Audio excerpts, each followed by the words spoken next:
اب اس کے ساتھ ہی ناظرین آپ کو بتائیں کہ پنجاب فوڈ اتھارٹی مضر صحت سوڈا واٹر اور آئس لولیز تیار کرنے والوں کے خلاف Punjab food authority in action food safety ٹیموں کا سٹی ایریا اور پنڈی بٹیا میں گرینڈ آپریشن 2 یونٹس کو پروڈکٹس بند کر کے سیل کر دیا گیا ہے۔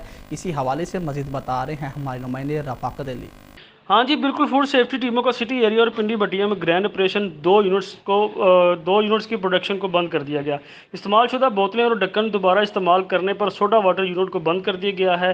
صفائی کے انتہائی ناقص انتظامات اور حفظان صحت کے اصولوں کی سنگین خلاف ورزیوں پر آئس لولیز بنانے والا یونٹ بند کر دیا گیا ہے۔ 900 سے زائد تیار کلفیاں، 126 لیٹر سوڈا واٹر، بھاری مقدار میں ممنوع اجزاء تلف کر دی گئی ہیں۔ سوڈا واٹر کی تیاری میں مصنوعی مٹھاس اور کھلے رنگوں کا استعمال کیا جا رہا تھا۔ موقع پر کیے گئے ٹیسٹ فیل ہونے پر کارروائی عمل میں لائی گئی ہے۔ سوڈا واٹر کی پیکنگ کے لیے استعمال شدہ بوتلیں، زنگ آلودہ ڈھکن استعمال کیے جا رہے تھے۔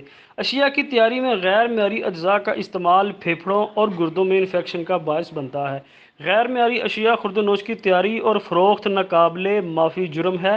عوام کی صحت کے ساتھ کھلواڑ کرنے والوں کے خلاف کارروائیوں کا سلسلہ جاری رہے گا۔ جی